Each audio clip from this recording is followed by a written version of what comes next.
램제트 엔진 신기술 특허 독점 진행. KF-21 국산 엔진 일괄 교체 진행. 미국산 F-414 엔진보다 훨씬 뛰어나. 비행기의 항공 엔진을 개발할 수 있는 국가는 미국, 영국, 프랑스, 러시아, 우크라이나, 중국 등 10개국 미만이다. 이 항공 엔진 기술이 유출되지 않게 보호하고 있고, 현재 대한민국은 첨단 엔진 국산화를 위해 몰두하고 있다. 방사청은 국산 엔진 개발의 필요성을 느끼고 작년 7월 첨단 항공 엔진 개발 사업을 종합관리하는 전담 조직을 신설했고, 작년 10월부터는 국방과학연구소 주관의 개념 연구를 통해 KF-21 전투기, 무인 전투기 등에 탑재하기 위해 추력 1만 5천 파운드, 1bf 이상급 항공 엔진 개발 방안 수립을 위한 초기 연구를 진행 중이다. 그리고 항공 엔진 개발 과정에는 개발 이후 실제 양산을 맡게 될 기업의 역할도 아주 중요한데, 하나에어로스페이스도 첨단 항공 엔진 개발 사업에 출사표를 냈다. 한국 정부는 에드의 주관하에 출력 1만 5천 이브프급 이상의 첨단 항공 엔진 개발을 위한 개념 연구를 수행 중이다. 개념 연구에 참여한 하나에어로스페이스 역시 항공 엔진 개념 설계안과 개발 전략을 제출한 상태다. 첨단 엔진 국산화를 위해서 민, 관, 군의 협력은 절실하고 뜨거운 상황이다. 종건 방위사업청장은 9일 오전 국회의원회관에서 열린 첨단 항공 엔진 개발을 위한 세미나에서 공군, 국방과학연구소, ADD, 기업 등 관계기관과 긴밀히 협조해 연말까지 항공 엔진 개발에 대한 구체적 로드맵을 수립할 계획이라고 밝혔다. 이에 따라 현재 개념 연구 단계에 머물러 있는 첨단 항공 엔진 개발 프로젝트의 기본 계획이 곧 윤곽을 드러낼 것이라는 걸 알 수 있다. 하나에어로스페이스는 첨단 항공 엔진 개발 과제가 2026년 하반기 본격적으로 시작돼 것으로 보고 미국과 유럽에 연구개발센터를 설립해 항공 엔진 개발 투자를 단행하고 있다. 첨단 항공 엔진 기본 설계를 위해 통합 설계 플랫폼 제작을 2026년 완료하고 2028년까지 엔진 연구 인력을 현재 250명에서 최대 800명까지 확대할 예정이고, 2030년까지 상세 설계를 위한 기반을 구축한다는 목표를 갖고 있다. 하나에어로스페이스는 대한민국 최초 국산 전투기인 KF-21의 엔진 생산과 6세대 전투기, 엔진의 개발 플랫폼을 선제적으로 확보하기 위한 공장도 증설한다. AI, 인공지능, 기술을 적용해 개발 역량을 고도화할 예정이고, 민, 관, 군 협력을 통한 첨단 엔진 국산화에 앞장설 예정이다. 그리고 하나에어로스페이스는 2026년 본격적인 엔진 개발에 착수할 시 2037에서 2039년께 개발이 완료될 것으로 보고 있고, 개발에 드는 총 예상 규모는 약 3조 원이다. 하나에어로스페이스는 지난 4월 15일 창원 1사업장에서 1만 번째 엔진인 공군 타이-50 훈련기에 F404 엔진을 생산하면서 항공 엔진 1만 대 출하식을 열었다. 1979년 공군 F4 전투기용 제79 엔진 창정비 생산을 시작으로 45년간 항공기와 헬기, 선박 등에 탑재되는 엔진 등 모두 1만 대를 생산했고, 공군의 주력기 엔진 생산과 함께 45년 동안 총 5,700대의 엔진을 유지 보수 정비, MRO 하는 등 하나에어로스페이스는 국내에서 유일하게 엔진 설계부터 소재 및 제조, 사후 관리까지의 통합 역량을 보유했다. 또한 하나에어로스페이스는 7월 22일부터 열린 영국 판버러 에어쇼에서 독자 개발을 추진하고 있는 첨단 항공 엔진 프로토타입을 에어존에서 최초로 공개했다. 일단 하나에어로스페이스는 이번 엔진 1만 대 생산 및 공장 증설을 시작으로 2030년 중후반까지 정부와 함께 KF-21 엔진과 동급 수준인 15,000파운드급 엔진의 개발에 나설 계획이다. 기존에는 해외 업체의 라이선스를 기반으로 국내에서 국산화 기술협력 생산을 했었는데 앞으로 전투기급의 독자 엔진 기술을 확보한다면 상황은 달라진다.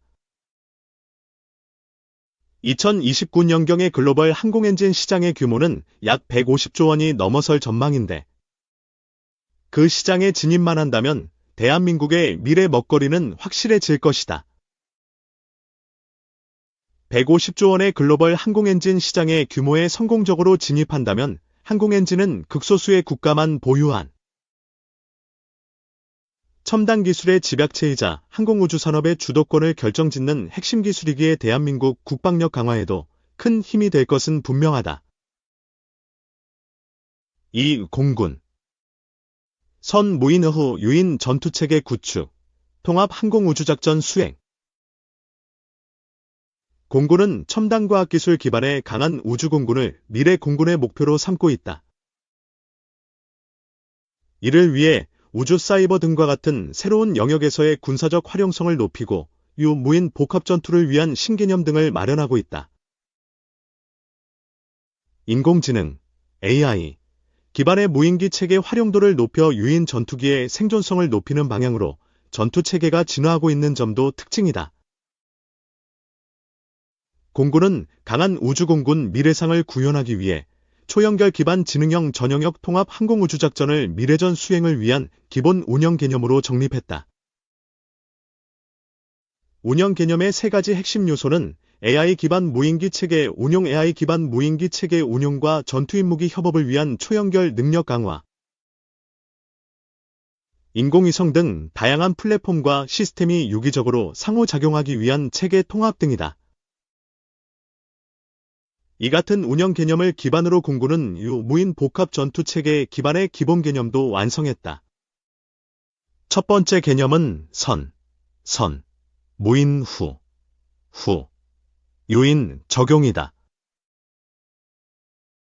이 개념은 상대의 위협 범위 내로 침투 기동할 때 무인기 체계를 활용한다는 것이다.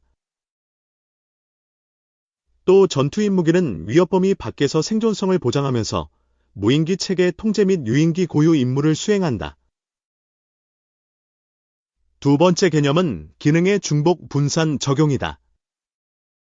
적 상대의 첨단 고밀도 방공망을 효과적으로 교란 소모 제압하기 위해 선투인 무인기 체계에 센싱 더미 재밍 자폭 등의 기능을 중복 구성하고 분산시킨다는 것이다. 이 같은 방식은 적에게 불확실하고 복잡한 상황을 부여한다. 아군에게는 교전 환경에 능동적으로 대응할 수 있는 작전적 유연성을 향상시킨다. 세 번째는 혼합 배치 적용이다. 먼 거리에선 공대공 공대지, 공대함 무장을 탑재할 수 있는 재사용 무인기 체계를 운용한다. 이를 통해 적 위협 범위 내 선투입 소모성 무인기 체계 능력을 보완하고 후위 전력인 전투입 무기의 손실 피해를 줄이도록 한다. 이 같은 개념은 우리 공군이 AI 기반 기술 집약형 군으로 변모하기 위한 노력의 일환이다. 공군은 AI 신기술 분야 산학연 협력 특화 모델 구축과 확대 발전에도 공을 들이고 있다. 올해 5월 서울 우면동 서울아이허브에 문을 연 공군 AI 신기술융합센터가 대표적 사례다. 공군 AI센터는 서울시의 인프라를 활용, 민관 군 협력의 거점으로 민간 기술을 공군에 신속히 융합해 임무와 기술의 혁신을 촉진하고 국방혁신 이행을 선도하는 역할을 하고 있다. A센터는 이달 들어 서울시와 함께 수요기술 매칭 기업 4곳을 선발해 기술 실증에 들어갔다. 이들 기업은 AI에 기반한 항공기 조류 충돌 사고 예방, 실시간 통역 시스템 구축, 합성 데이터 생성, 연합학습 기법 적용 분산학습 기술을 검증한다. 공군은 AI 신기술 전문 인력 획득 및 양성도 추진하고 있다. 최신 기술을 보유한 스타트업과 연계해 공군 역량 강화를 위한 맞춤형 과정을 운영할 예정이다.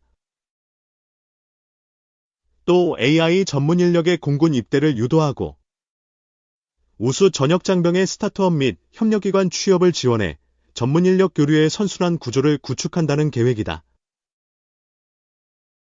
공군 관계자는 AI를 통한 공군전 임무 분야 혁신을 목표로 항공우주 작전 분야부터 병영생활, 복지 분야까지 관련 업무를 추진할 것이라고 밝혔다. 3. 미 국방부 중국 최신 원자력 잠수함 침몰, 핵 누출 위험은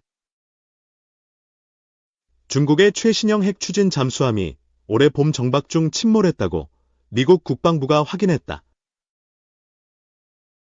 월스트리트저널, WSJ 등 외신은 국방부 관계자를 인용해 올해 5월이나 6월 중국 후베이성 우한의 우창조선소에서 건조된 핵 추진 잠수함이 부두에서 침몰한 게 사실이라고 26일 현지 시간 보도했다.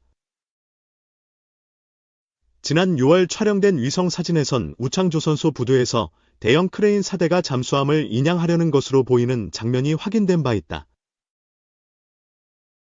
당시 일부 군사 매체에서 이를 보도했으나 최신형 핵 추진 잠수함이란 사실은 알려지지 않았다. 이 잠수함은 중국이 개발 중인 최신형 저우급 공격형 핵 추진 잠수함 중 처음 건조된 것으로 기동성을 높이기 위해 설계된 X자형 선미가 특징이다. 5월 말경 양쯔강 부두에서 바다로 나가기 전 마지막 준비를 하는 모습이 관찰된 게 마지막이다. 워싱턴 싱크탱크 헤리티지 재단의 브렌트 세들러 선임 연구원은 신형 잠수함의 침몰로 중국의 핵잠수함 증강 계획에 차질이 생길 수 있다면서 이 사건은 큰일이라고 말했다. 미국 국방부는 침몰 당시 잠수함에 핵연료가 들어있었는지는 확인되지 않았으나 외부 전문가는 있었을 가능성이 크다고 보고 있다. 다만 잠수함이 바다로 나가기 전이라 원자로가 높은 출력으로 작동하지 않았을 가능성이 높은 만큼 핵 누출 위험은 낮다고 평가했다. 중국 당국은 잠수함 침몰 사실을 덮기에 급급회의를 공개하지 않았으며 미국 주재대사관은 이번 보도와 관련해 논평을 삼갔다고 외신은 전했다. 미국 국방부 고위 관계자는 WSJ를 통해 중국 인민해방군 해군이 동급 최초의 핵 추진 공격형 잠수함이 침몰했다는 사실을 숨기려 했다는 건 전혀 놀랄 일이 아니다 라면서 이 사건은 중국 해군의 훈련 기준과 장비 품질에 대한 의문을 제기하는 동시에 오랫동안 부패로 얼룩진 중국 방위 산업의 감시 체계와 내부 책임 문제에 대한 깊은 의문을 제기한다고 지적했다. 잠수함은 이후 인양됐으나 바다에 투입되기까지는 수개월이 걸릴 수 있다는 전망이다. 미국 신안보센터의 토마스 슈가트 선임 연구원은 배 전체에 물이 다 들어찼을 것이라며 모든 전자기기를 다 닦아야 하고 전기 모터도 싹 갈아야 할 수 있다. 엄청난 작업이 될 것이라고 말했다. 중국은 미국과의 기술 격차를 따라잡기 위해 해군 증강에 중점을 두고 군사 지출을 늘리고 있다. 중국 해군력이 강해지면 미국의 대만 방어 시나리오도 복잡해질 수 있다. 미국은 2022년 말 기준으로 중국이 디젤 추진 공격 잠수함 48척과 핵 추진 잠수함 6척을 보유한 것으로 파악한다.